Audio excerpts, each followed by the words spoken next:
Is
സ്വർഗീയ Jerusalem, അവസാനത്തെ 7 മഹാമാരികൾ നിറഞ്ഞ 7 പാത്രങ്ങൾ പിടിച്ചിരുന്ന 7 ദൂതന്മാരിൽ ഒരുവൻ വന്ന് എന്നോട് പറഞ്ഞു, വരൂ, കുഞ്ഞാടിന്റെ മണവാട്ടിയെ നിനക്ക് ഞാൻ കാണിച്ചു തരാം. അനന്തരം അവൻ ഉയരമുള്ള വലിയൊരു മലയിലേക്ക് ആത്മാവിലേക്ക് കൂട്ടിക്കൊണ്ടുപോയി. സ്വർഗത്തിൽ നിന്ന്, ദൈവസന്നിധിയിൽ നിന്ന് ഇറങ്ങി വരുന്ന വിശുദ്ധ നഗരിയായ ജെറുസലേമിനെ എനിക്ക് കാണിച്ചു തന്നു. അതിന് ദൈവത്തിന്റെ തേജസ് ഉണ്ടായിരുന്നു. അതിന്റെ തിളക്കം അമൂല്യമായ രത്നത്തിനും സൂര്യകാന്ത കല്ലിനുമൊപ്പം. അത് സ്ഫടികം പോലെ നിർമ്മലം. അതിന് ഉന്നതവുമായ മതിലും 12 കവാടങ്ങളും ഉണ്ടായിരുന്നു. ആ കവാടങ്ങളിൽ 12 ദൂതന്മാർ. കവാടങ്ങളിൽ ഇസ്രായേൽ മക്കളുടെ 12 ഗോത്രങ്ങളുടെ പേരുകൾ എഴുതപ്പെട്ടിരുന്നു. കിഴക്ക് 3 കവാടങ്ങൾ, വടക്ക് 3 കവാടങ്ങൾ, തെക്ക് 3 കവാടങ്ങൾ, പടിഞ്ഞാറ് 3 കവാടങ്ങൾ. നഗരത്തിന്റെ മതിലിന് 12 അടിസ്ഥാനങ്ങൾ ഉണ്ടായിരുന്നു. അവയിലെ കുഞ്ഞാടിന്റെ 12 അപ്പസ്തോലന്മാരുടെ പേരുകൾ. എന്നോട് സംസാരിച്ചവന്റെ അടുക്കൽ നഗരവും അതിന്റെ കവാടങ്ങളും മതിലുകളും അളക്കാൻ സ്വർണം കൊണ്ടുള്ള അളവുകോലുണ്ടായിരുന്നു. നഗരം സമചതുരമായി ആകാശമായി സ്ഥിതി ചെയ്യുന്നു. അത് നീളത്തോളം തന്നെ നീങ്ങി. അവൻ ആ കണ്ടുകൊണ്ട് നഗരം അളന്നു. 12,000 സ്ഥാദിയോൻ. അതിന്റെ നീളവും വീതിയും ഉയരവും തുല്യം. അവൻ അതിന്റെ മതിലും അളന്നു. മനുഷ്യന്റെ തോതനുസരിച്ച് 144 മുഴം. അത് തന്നെയായിരുന്നു ദൂതന്റെ തോത്. മതിൽ സൂര്യകാന്തം കൊണ്ട്, നഗരം തനി സ്വർണം കൊണ്ട് നിർമ്മിച്ചതും സ്ഫടികത്തിലും നിർമ്മലവുമായിരുന്നു. നഗരമതിലിന്റെ അടിസ്ഥാനങ്ങൾ എല്ലാത്തരം വ്യഞ്ജനങ്ങൾ കൊണ്ടായിരുന്നത്. ഒന്നാമത്തെ അടിസ്ഥാനം സൂര്യകാന്തം, രണ്ടാമത്തേത് ഇന്ദ്രനീലം, മൂന്നാമത്തേത് വൈഡൂര്യം, നാലാമത്തേത് മരതലം, അഞ്ചാമത്തേത് ഗോമേതകം, ആറാമത്തേത് മാണിക്യം, ഏഴാമത്തേത് ചന്ദ്രകാന്തം, എട്ടാമത്തേത് പത്മരാഗം, ഒമ്പതാമത്തേത് പുഷ്യരാഗം, പത്താമത്തേത് പവിഴം, 11ാമത്തേത് വജ്രം, 12ാമത്തേത് സൗഗന്ധികം. 12 കവാടങ്ങൾ 12 മുത്തുകളായിരുന്നു. കവാടങ്ങളിൽ ഓരോന്നും ഓരോ മുത്തുകൊണ്ട് ഉണ്ടാക്കപ്പെട്ടിരുന്നു. നഗരത്തിന്റെ തെരുവീതി അച്ഛസ്ഫടിക തുല്യമായ തനിതങ്കമായിരുന്നു. നഗരത്തിൽ ഞാൻ ദേവാലയം കണ്ടില്ല. എന്തുകൊണ്ടെന്നാൽ സർവശക്തനും ദൈവവുമായ കർത്താവും കുഞ്ഞാടുമാണ് അതിലെ ദേവാലയം. നഗരത്തിൽ പ്രകാശം നൽകാൻ സൂര്യന്റെയോ ചന്ദ്രന്റെയോ ആവശ്യമുണ്ടായിരുന്നില്ല. ദൈവ തേജസ് അതിനെ പ്രകാശിപ്പിച്ചു. അതിന്റെ ദീപം കുഞ്ഞാടാണ്. അതിന്റെ പ്രകാശത്തിൽ ജനതകൾ സഞ്ചരിക്കും. ഭൂമിയിലെ രാജാക്കന്മാർ തങ്ങളുടെ മഹത്വം അതിലേക്ക് കൊണ്ടുവരും. അതിന്റെ കവാടങ്ങൾ പകൽ സമയം അടക്കപ്പെടുകയില്ല. അവിടെ ആകട്ടെ രാത്രിയില്ല നമുക്ക്. ജനതകൾ തങ്ങളുടെ മഹത്വവും ബഹുമാനവും അതിലേക്ക് കൊണ്ടുവരും. എന്നാൽ കുഞ്ഞാടിന്റെ ജീവഗ്രന്ഥത്തിൽ പേരെഴുതപ്പെട്ടവർ മാത്രമേ അതിൽ പ്രവേശിക്കൂ. അശുദ്ധമായതൊന്നും മ്ലേച്ഛതയും കൗടില്യവും പ്രവർത്തിക്കുന്ന ആരും അതിൽ പ്രവേശിക്കുകയില്ല.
അവന്റെ അടുത്ത് ചെന്ന് അവൻ പറയുന്നു, സ്നേഹിത, എനിക്ക് 3 അപ്പം വായ്പ തരിക.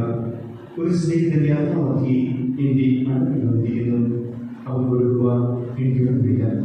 അപ്പോൾ അവന്റെ സ്നേഹിതൻ അകത്തു നിന്ന് മറുപടി പറയുന്നു, എന്നെ ഉപദ്രവിക്കരുത്, കഥ കടച്ചു കഴിഞ്ഞു. എന്റെ കുഞ്ഞുങ്ങളും എന്റെ കൂടെ കഴിയുകയാണ്. എഴുന്നേറ്റ് നിനക്ക് ഒന്നും തരുവാൻ സാധിക്കുകയില്ല. ഞാൻ എന്നോട് പറയുന്നു, അവൻ സ്നേഹിതനാണ് എന്നതിന്റെ പേരിൽ അവന് ഒന്നും കൊടുക്കുന്നില്ല എങ്കിൽ തന്നെ നിർബന്ധ നിമിത്തം എഴുന്നേറ്റ് അവൻ വേണ്ടത് നൽകും. ഞാൻ നിങ്ങളോട് പറയുന്നു, ചോദിക്കുവിൻ, നിങ്ങൾ ലഭിക്കും; അന്വേഷിക്കുവിൻ, നിങ്ങൾ കണ്ടെത്തും; മുട്ടുവിൻ, നിങ്ങൾ തുറന്നു കിട്ടും. എന്നാൽ ചോദിക്കുന്ന ഏവരും ലഭിക്കുന്നു, അന്വേഷിക്കുന്നവൻ കണ്ടെത്തുന്നു, മുട്ടുന്നവന് തുറന്നു കിട്ടുകയും ചെയ്യുന്നു. നിങ്ങൾ ഏത് പിതാവാണ് മകൻ മീൻ ചോദിച്ചാൽ പകരം പാമ്പിനെ കൊടുക്കുക? മുട്ട ചോദിച്ചാൽ പകരം തിരഞ്ഞു കൊടുക്കുക? മക്കൾക്ക് നല്ല ധാന്യങ്ങൾ നൽകുവാൻ ദുഷ്ടകാര്യങ്ങൾ അറിയാമെങ്കിൽ സദസ്യനായ പിതാവ് തന്നോട് ചോദിക്കുന്നവർക്ക് കൃത്യമായി പരിശുദ്ധാത്മാവിനെ നൽകുകയില്ല.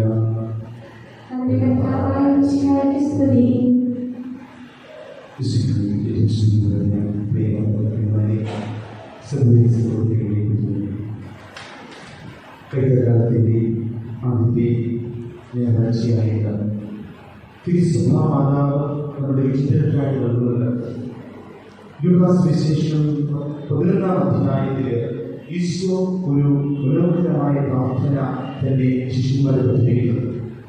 ആ പ്രാർത്ഥനയുടെ ശക്തിയെ മനസ്സിലാക്കി കൊടുക്കുവാനായിട്ട് ഈശോ ഒരു ഉപമ പറയുന്നു. ആ ഉപമയാണ് അവർ വായിച്ചു കേൾക്കുന്ന ഉപമ.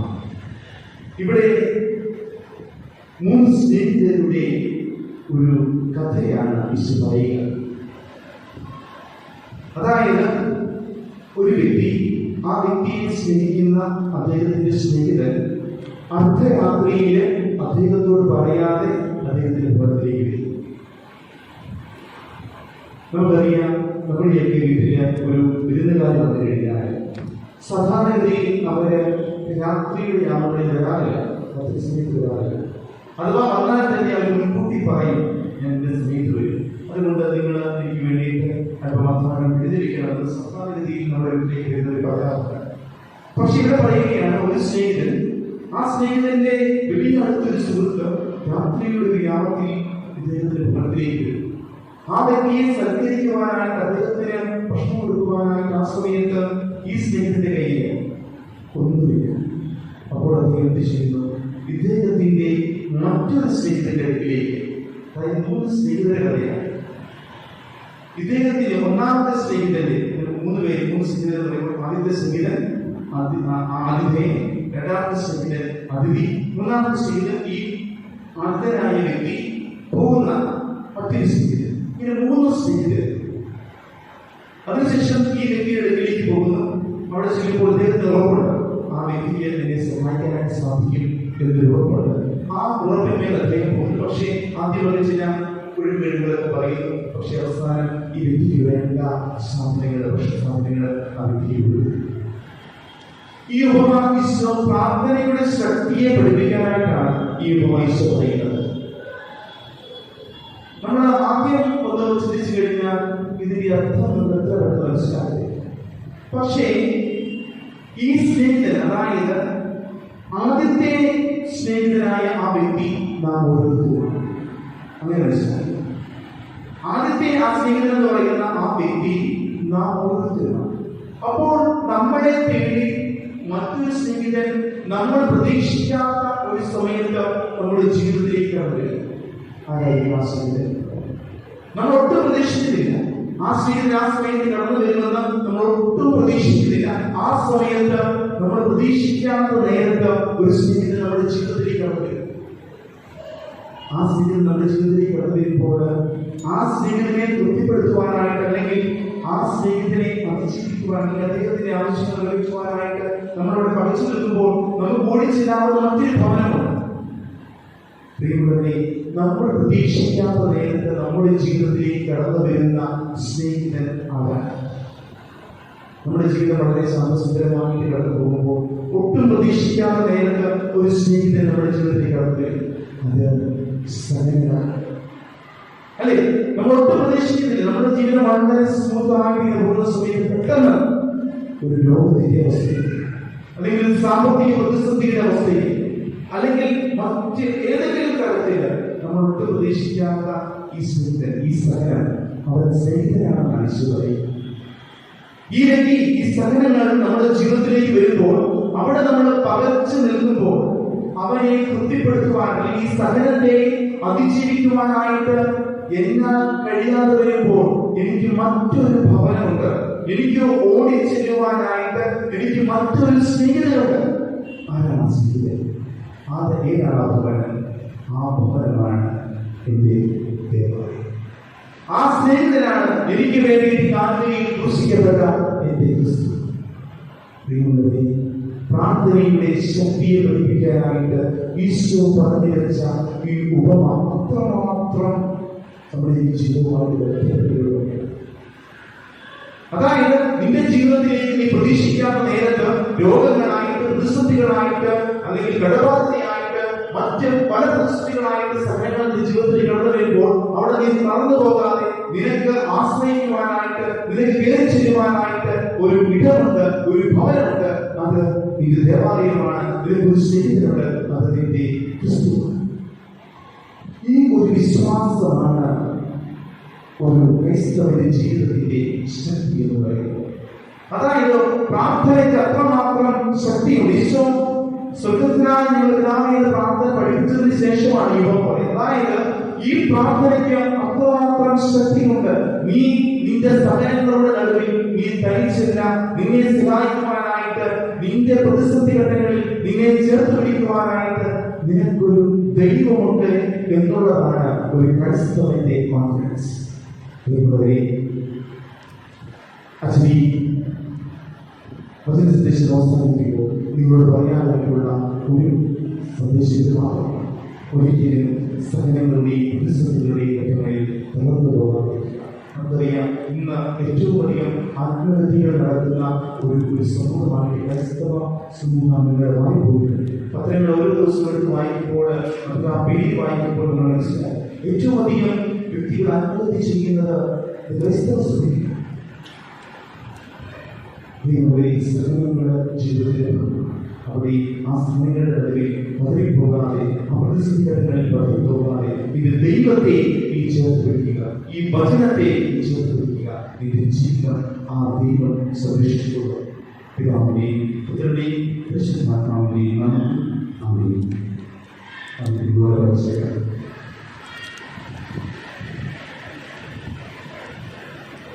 അടുത്ത ഞായറാഴ്ചയിലെ കുടുംബസമ്മേളനങ്ങൾ 5 മണിക്കായിരിക്കും. തെങ്കര വികസിതമായ കൂട്ടായ്മയിലെ ഡൊമിനിക് മുതൽപ്പുഴയിലെ വെച്ച് നടത്തപ്പെടുന്നു. കാഞ്ഞിരം പോലീസ് കൂട്ടായ്മ 6 മണിക്ക്, വൈകുന്നേരം 6 മണിക്ക് അണിൽ പുതുപ്പുറത്ത് പുത്തൻപുരി വീട്ടിൽ വെച്ച് നടത്തപ്പെടുന്നു. ചങ്ങങ്കിരി സെന്റ് ജോസഫ് കൂട്ടായ്മയുടെ പ്രാർത്ഥനാ സമ്മേളനം 6:30 കാഞ്ഞിരത്തിന്റെ പോകന്റെ ഭവനത്തിൽ വെച്ച് നടത്തപ്പെടുന്നു. ഞാൻ ഈ പെരുന്നാളിൽ വായിച്ചതിനകത്ത് എന്തെങ്കിലും തെറ്റുണ്ടെങ്കിൽ ക്ഷമിക്കുക. കാരണം ഞാൻ വായിക്കാനുള്ള ചില ബുദ്ധിമുട്ടുകളുണ്ട്. അതുകൊണ്ടാണ് ഞാൻ പേര് മാറിയാണ് വായിച്ചതെങ്കിൽ നിങ്ങൾക്ക് മനസ്സിലാകുമെന്ന് കരുതുന്നു. കഴിഞ്ഞ ഞായറാഴ്ച തോക്കക്കാഴ്ച പിരിപ്പെടാതെ പള്ളിയിൽ 3050 രൂപ, പ്രസാദനാഥ ചർച്ചിൽ 4185 രൂപ.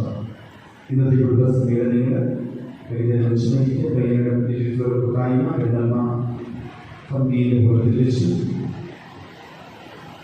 അക്കിപ്പാട് സെന്റ് സെബാസ്റ്റ്യൻ കൂട്ടായ്മ 5 മണിക്ക് ജോലി ചിങ്കലിന്റെ ഭവനത്തിൽ വെച്ച്, തിരുവനന്തപുരം സെന്റ് തോമി കൂട്ടായ്മ 6:30 ജോസഫ് കരിയാഞ്ചിയുടെ ഭവനത്തിൽ വെച്ച് നടത്തപ്പെടുന്നു. അടുത്ത വെള്ളിയാഴ്ച വൈകുന്നേരം 5 പ്രതിനിധിയോഗം ഉണ്ടായിരിക്കുന്നതാണ്. അടുത്ത ഞായറാഴ്ച 1-ാം തീയതിക്ക് ശേഷം പുതിയ ഉണ്ടായിരിക്കും. അതിൻ്റെ അജണ്ടകൾ ഏപ്രിൽ, മെയ്, ജൂൺ മാസങ്ങളിലേക്ക് കണക്ക്, അതിൻ്റെ അവതരണം, ഇടവേള ചോദിച്ചിരിക്കുന്നതാണ്. ഈ കാര്യങ്ങളായിരിക്കും പൊതുയോഗത്തിൽ ഡിസ്കസ് ചെയ്യുന്നത്. അടുത്ത ഞായറാഴ്ച ഒരുപാട് 6-7 ക്ലാസ്സുകൾക്കുള്ള കുട്ടികൾക്ക് ലൈംഗിക ധാർമ്മികതയുടെ അവബോധത്തെക്കുറിച്ച് ഒരു സെമിനാർ, 1 മുതൽ 4 വരെയുള്ള ക്ലാസ്സിലെ കുട്ടികൾക്ക് തീരുമാന സഖ്യം സെമിനാർ ഉണ്ടായിരിക്കുന്നതാണ്. രാവിലെ 9:30 ദിവ്യയ്ക്ക് ശേഷം സെമിനാർ തുടങ്ങി 4 മണി വരെയായിരിക്കും ആ സെമിനാർ. അതുകൊണ്ട് മാതാപിതാക്കന്മാർ കുട്ടികളെ ദേവാലയത്തിലേക്ക് മൃദുവായിട്ട് പങ്കെടുക്കാനായിട്ട് ശ്രദ്ധിക്കുക. ഒരു കുട്ടിക്ക് 100 രൂപയായിരിക്കും അതിൻ്റെ രജിസ്ട്രേഷൻ ഫീസ്. രാവിലെ 4 മണിക്കും റിഫ്രഷ്മെന്റും അതുപോലെ തന്നെ ഉച്ചഭക്ഷണവും കുട്ടികൾക്ക് നൽകുന്നതാണ്. ഇന്ന് യുവജന ദിനാഘോഷം 2-ാം തീയതിക്ക് ശേഷം ചെയ്യും. രൂപത ജൂബിലി സമൂഹത്തിന്റെ ചെറുകിലേക്ക് വാർഷിക ഇനത്തിലുള്ള റഷ്യൻ ഭാരവാഹികൾ വഴി എല്ലാവരും നൽകുവാനായിട്ട് ശ്രദ്ധിക്കുക. ജനപ്രകാശ പത്രം വന്നിട്ടുണ്ട്, അത് മേടിച്ചു കൊടുക്കുവാനായിട്ട് ശ്രദ്ധിക്കുക.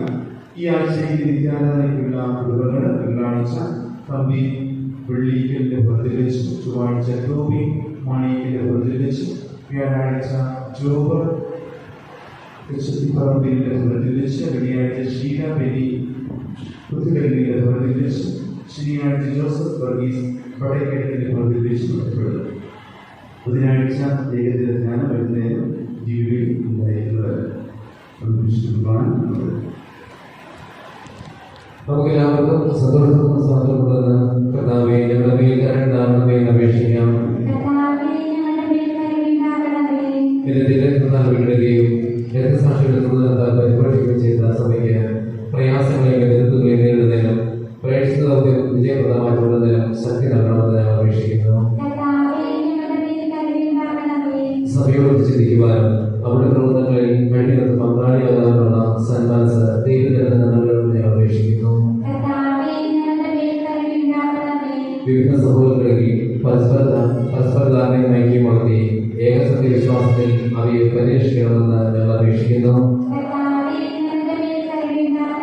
സ്ത്രീകുമാരും പ്രവാചകന്മാരുമായ അടിസ്ഥാനത്തിൽ പണിയപ്പെട്ടിരിക്കുന്ന സഭയിൽ യഥാർത്ഥ പ്രേക്ഷിതരാകാൻ ഞങ്ങളെ സഹായിക്കണമെന്ന് ഞങ്ങൾ അപേക്ഷിക്കുന്നു. ദൈവവിളിക്കനുസൃതമായി സുവിശേഷ വേലയത് നീതിമാന്മാരടക്കം സ്വർഗ സൗഭാഗ്യത്തിൽ അർഹരാകുവാൻ ഞങ്ങളെ അനുഗ്രഹിക്കണമെന്ന് ഞങ്ങൾ അപേക്ഷിക്കുന്നു. മിശിഹായുടെ സഹോദരന്റെ തലവനായ ഞങ്ങളുടെ പരിശുദ്ധ പിതാവ് മാർ ഫ്രാൻസിസ് പാപ്പയെ, ഞങ്ങളുടെ സഭയുടെ പിതാവും തലവനുമായ ഞങ്ങളുടെ രൂപതാധ്യക്ഷന്മാർ ഞങ്ങളുടെ പിതാവിന്റെ രൂപതാധ്യക്ഷമായ മാർ ദീപനന്ദാനെയും മറ്റെല്ലാ പിതാക്കന്മാരെയും ആത്മീയ നന്മകൾ നൽകി അനുഗ്രഹിക്കണമെന്ന് അപേക്ഷിക്കുന്നു. കർത്താവായ മിശിഹായെ, നിന്റെ കൃപയാൽ ഞങ്ങളെല്ലാവരെയും രക്ഷിക്കുകയും നിന്റെ ശാന്തിയും സമാധാനവും ഞങ്ങളിൽ വർദ്ധിക്കുകയും ചെയ്യുമെന്ന് ഞങ്ങൾ അപേക്ഷിക്കുന്നു. നമുക്കെല്ലാവർക്കും നമ്മയും നാം ഓരോരുത്തരെയും പിതാവിന്റെ പുത്രൻ പരിശുദ്ധാത്മാവിനെ സമർപ്പിക്കാം.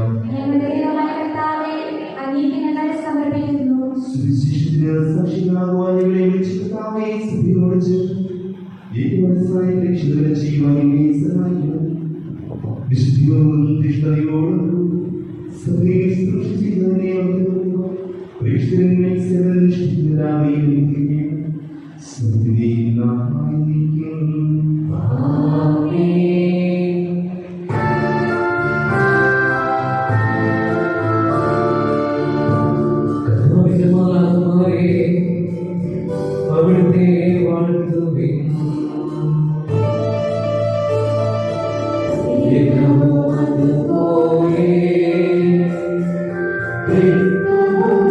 അതുപോലെ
സ്മരണകൾ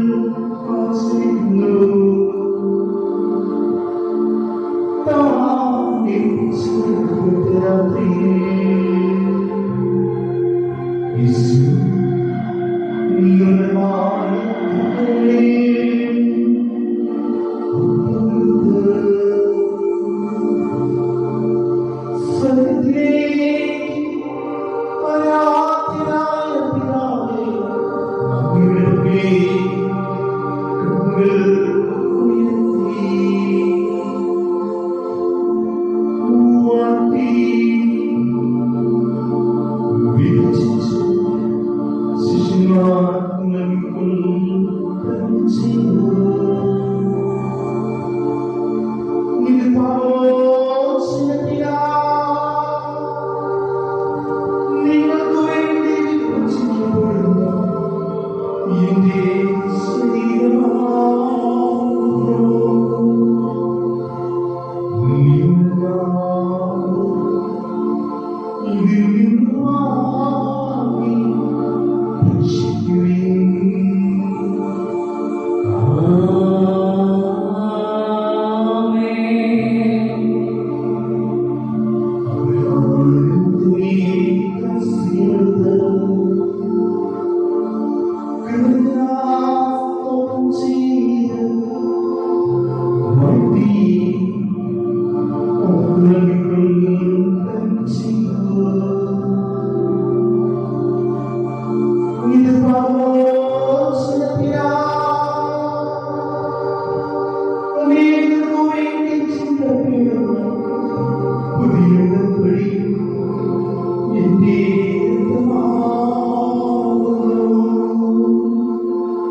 ജീവനായും ദൈവമായി സ്തുതിക്കുകയും സ്തുതിക്കുകയും അനുഷ്ഠിക്കുകയും ചെയ്യുന്നു. ഞങ്ങൾ നിശ്ചിതരായ പ്രാർത്ഥിക്കുവിൻ. സമാധാനം നമ്മോടുകൂടെ.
നമ്മുടെ രക്ഷയുടെ അമൂല്യമായ ശരീര രഹസ്യങ്ങളെ നമുക്ക് എല്ലാവർക്കും പ്രത്യാഘാതത്തോടെ സമർപ്പിക്കാം. പരമാത്മ അപരാധങ്ങളും ഭാവങ്ങളെ വിശ്വാസം സഹോദരത്തെ പ്രശംസിക്കുന്നത് നമ്മുടെ സ്ഥലത്തിലേക്ക് നാം ആകെയുള്ളത് കൃപയും മാമോദനെ ചെയ്യാം. പിന്നെ നമുക്ക് കലക്കപ്പെടിച്ച് നമ്മുടെ സാക്ഷി സ്വീകരിക്കണം. ശത്രുതയും വിദ്വേഷിക്കുന്നത് നമ്മുടെ ആത്മാക്കളെ യുക്തമാക്കാം. കുർബാന സ്വീകരിക്കുകയും പരിശുദ്ധാത്മാവിനെ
എന്തു വേണം ദൈവമേ, നീ എന്നെ കാണണമേ, കണ്ണീരു മാറ്റണമേ, നീ എല്ലാവരുമില്ല എന്നെ സ്നേഹിച്ചില്ല.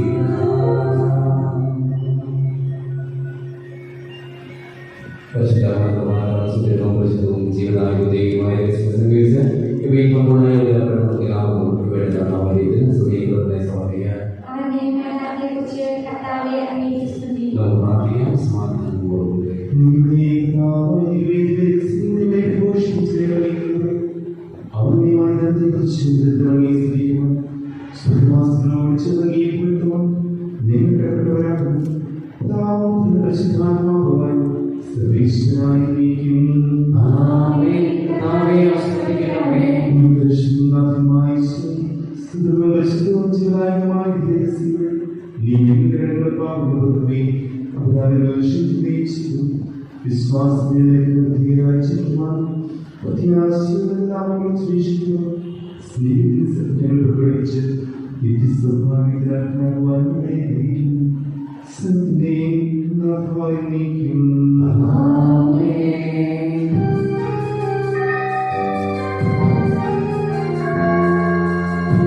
കർത്താവേ, അങ്ങയുടെ സഭയ്ക്ക് വിശുദ്ധരായ വൈദികരെയും സന്യാസിമാരെയും അതിനായി പരിശീലിക്കുവാൻ ചെയ്യണമേ.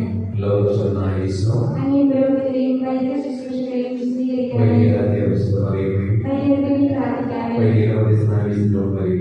വൈദികർക്ക് വേണ്ടി പ്രാർത്ഥിക്കാമേ. സന്യസ്തർക്ക് വേണ്ടി പ്രാർത്ഥിക്കാമേ.